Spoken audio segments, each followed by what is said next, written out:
Last week was easily the most humiliating week of Donald Trump's presidency so far, and the key phrase there is so far. Because as of this Monday, Trump seems determined to pile on even more embarrassment. It's not just the legal setbacks involving James Comey and Letitia James, or the fractures within the MAGA coalition. The humiliation is spreading to everyone around him, including Melania Trump, who reportedly left an event today after just 3 minutes as Trump's scandals continue to shake the White House. We're going to break it all down, because frankly, it's unbelievable. But before we dive in, I'd really appreciate it if you could leave a like on this video.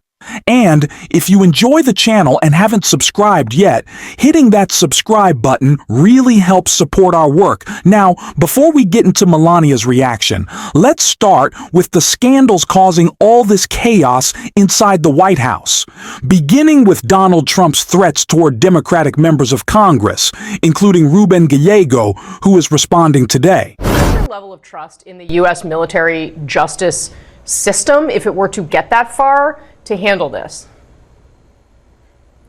I trust them actually a lot, and for a couple reasons. Number one, these are professionals. They are also swearing to the Constitution of the United States. They know that there will be fallout and consequences if they are used in a hard way to basically railroad someone like Senator Kelly, because Donald Trump's going to be gone a couple years. And if you're part of the military that is going after sitting senators, sitting members of Congress, and part of the weaponization of government, there will be consequences, without a doubt. So I think there's going to be a lot of officers that are going to be part of this potential tribunal, if they want to call it that. They're going to be looking over their shoulders because they know that Donald Trump will be gone, and they will not have that protection. They're going to have to do the safest thing possible, which is follow the Constitution of the United States, and you'll be fine. It's not like we've ever had a genuinely positive week of foreign policy news under the Trump administration, unless you count positive news as whatever benefits Trump's own grift, in which case that Qatari jet certainly worked out well for him. But this is exactly how Democratic members of Congress should be responding: forcefully, consistently, and without getting dragged into pointless semantic debates like, well, we said this in the video and Trump is twisting it that way. No, absolutely not. Donald Trump is a criminal. He will attempt to pressure our military into committing unlawful acts. We must stop that at all costs. We cannot care whether Trump tries to intimidate us. We cannot care about his threats. Trump is a criminal, and the military never swore an oath to him. He is not a king. Millions of Americans have made that clear through countless protests. Donald Trump is not above the law. And if you carry out illegal orders for him, you won't be above the law either. Say it plainly. That's exactly what Ruben Gallego did, and it's exactly what every Democrat should be doing right now as Trump's foreign policy, already absurd, becomes even more unpopular. We should be talking about it constantly because they can't spin it. Just look at Carolyn Leavitt's scrambling when she was asked about Trump literally repeating Russia's talking points in his newest so-called peace plan announcement. Caroline. John. Thanks a lot, Caroline. There are a few Republican senators who are critical of the 28-point peace plan, including Senator Rounds, Senator Graham, Senator McConnell. What do you say to those senators who say that this is giving too much away to Russia? And has Russia made any concessions as it relates to a possible peace deal concerning ending the war in Ukraine? I would point any critics to the words of the Ukrainians yesterday, in which they said that they feel very positive about this plan. They've been very involved. They have had direct input on the language of this plan, and that we are in direct communication and correspondence with them. Any idea, let me just finish with this, the idea that the United States of America is not engaging with both sides equally in this war to bring it to an end is a complete and total fallacy. And I saw a lot of misinformation and rumors and allegations against people in this building, such as Secretary Rubio and Special Envoy Wynkoff and the president himself, that they are favoring one side over the other. That could not be further from the truth. I have watched as the president and his team have worked around the clock overnight with both sides on endless phone calls, endless meetings to try to bring this war to a close. And any suggestion otherwise is a complete misunderstanding of the facts. It's coming from people who have no idea what they're talking about, or people who are pushing their own agenda, or maybe people who don't want to see this war come to an end. I don't know. Maybe they're profiting off of it. Maybe they benefit from it in some way, but nobody in this building benefits from war. We want to see this war come to an end, and that's what the president and his team are proudly working to do. And I think the critics should just take a step back and think about what happened with Israel and Gaza. There were a lot of doubters, and we got the hostages out, and this president secured a peace deal that still exists and is ongoing today. So everyone should just respect the work this administration is doing and watch the process unfold. Thank you. We cancel our Thanksgiving plan, Caroline, over. You've been watching live. This is not a peace plan to start. Let's be real about this. This is a complete surrender, and it is a humiliation to everyone involved. And like I said about everyone in this White House, it has been humiliation after humiliation, especially for the spouses. J.D. Vance, with a little extra Eeyore long hug for Erica Kirk last month, following that up with Usha Vance not wearing her wedding band, and Melania, who's never been around, and the rare appearances that she makes just seems out of it and not to care, but especially today when talking about her favorite topic in the world. And what is that? Well, in her words, the Christmas. We don't love the Christmas. And she made that very clear as she just fled from her event today. Grinch, Melania Trump, spends 2 minutes and 50 seconds at Christmas event before fleeing. It seems that Melania Trump has yet to warm up to the holiday spirit. The First Lady spent 2 minutes and 50 seconds welcoming the arrival of the White House Christmas tree, hightailing it back inside the presidential residence after just a few handshakes and photo ops. She circled the horse-drawn carriage, carrying the first family's Christmas tree, calling it beautiful before offering smiles to press photographers and walking back into the White House. Melania has not been shy in her feelings around the holiday season. In 2020, CNN published leaked audio of the former model from 2018 during her husband Donald Trump's first presidential term, in which she complained about her holiday season responsibilities. "I'm working my ass off on the Christmas stuff that you know who gives an F about the Christmas stuff and decorations," the First Lady said, "but I need to do it right." The White House did not immediately respond to a request for comment Monday. The arrival of the Christmas tree.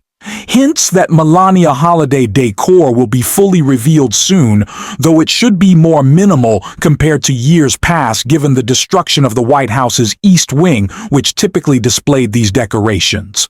So, as you can see, Melania Trump was not exactly overflowing with holiday cheer. No gifts handed out, no sudden burst of song, no Christmas carols, and she certainly wasn't visited by 3 ghosts the night before. And if you haven't already heard, apparently there's a war on Christmas underway. The way some talk about it, you'd think bombs are falling and sirens are blaring. Remember?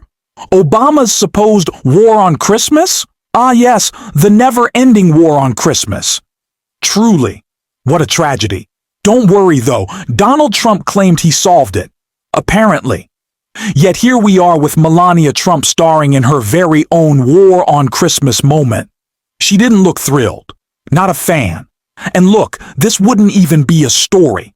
Honestly, maybe it still shouldn't be, but it becomes one because she is never at the White House. Ever.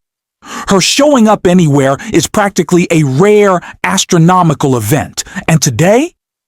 She stayed for exactly 2 minutes and 50 seconds. That's it. About 170 seconds. I've probably spoken longer than that just explaining it. Actually, give me a few more seconds and I definitely will have. That's how uninterested she was, and really, why would she be invested? Melania wants none of the fallout. She doesn't want Trump scandals anywhere near her. Her one major contribution to the administration, if you can call it that, was threatening to sue author Michael Wolff because he wrote about her alleged connection to Jeffrey Epstein. Apparently, Wolff claimed she and Epstein were close. So close that it became a legal issue. Allegedly. Protecting myself here before Melania sends a lawsuit my way. Please don't. I'm still paying off student loans, Melania. But notice what she didn't do. She didn't deny that Trump and Epstein spent time together.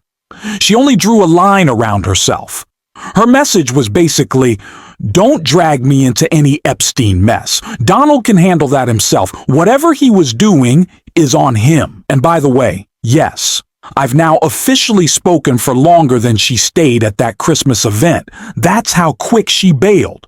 The whole dynamic is just hilarious to watch fall apart. And honestly, good. Trump has coasted through life as one of the luckiest people on earth. It's about time he faced consequences, especially regarding the Epstein files, something the mainstream media seems bizarrely hesitant to discuss unless they can pin it on Democrats. Thankfully, Representative Jamie Raskin shut that narrative down on CNN during one of the most ridiculous interviews I've seen Pamela Brown conduct, though she's usually a solid anchor, even if CNN isn't my go-to network. But Raskin's response was so spot on that you have to see it for yourself. Use the example of the president. Texting with the president of the United States is different than a pedophile, right? I mean, Jeffrey Epstein was more than just a constituent. He was, hold on, let me just finish. He was a known sex offender. He was also a donor, right? He was a donor. And Stacey Plaskett, in her deposition in 2023, acknowledged she went to Epstein's New York home to solicit money for the Democratic Party in 2018. So I guess my question for you is, I know you have a relationship with her. You were an impeachment manager with her, right? But if this were a Republican in the same situation, would you still excuse it?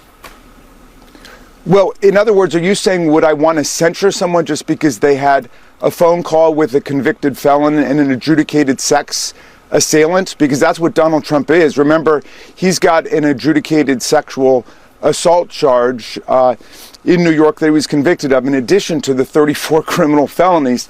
So I'm not quite sure what your point is here. Should we be censuring anybody who's on a phone call with a felon? Well, no, I'm not saying that. I'm saying, would you be defending a Republican who was in the same position, texting with Jeffrey Epstein? I did. Texting with Jeffrey Epstein after he was a known convicted sex offender, and just be calling it a constituent when in fact he was a donor and there was more there.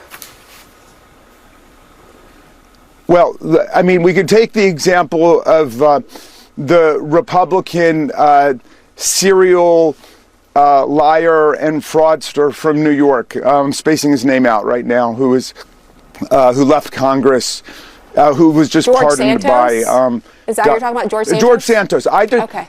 Yeah, I defended George Santos. They wanted to expel him because they considered him inconvenient, but he had not had a criminal conviction, he'd not had a civil conviction, and he'd not gone through the ethics process. And that was my whole point with Stacey Plaskett. If you think she's violated a federal law or a rule of the House, charge her with it and let's take it through the ethics committee. But she hadn't been charged with anything. That was my simple point. And I know the Republicans are saying the Democrats defended Stacey Plaskett with respect to Jeffrey Epstein. We did not. We said we need to have a process here. She's not charged criminally. She's not charged civilly, and you haven't lodged any ethics complaint against her. And I said the exact same thing with George Santos. And you can go back and see that I voted not to expel him because there was no process.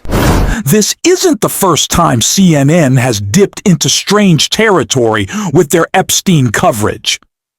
Abby Phillip recently said on a podcast that she's a little tired of talking about Epstein, kind of over it, and ready to move on. But this is one of the biggest political scandals in modern presidential history. If you're already ready to move on, journalism might not be the right lane. And look, Abby Phillip is smart, talented and extremely good on TV. But if you're not interested in covering major stories, maybe another profession would be a better fit. Because quite frankly, the job is the job. But if CNN won't cover it, we will continue to cover it here. And if you want to support that work, you can hit the subscribe button, leave a like on this video, and if you made it all the way to the end, drop a blue heart in the comments. And until next time, I will see you soon.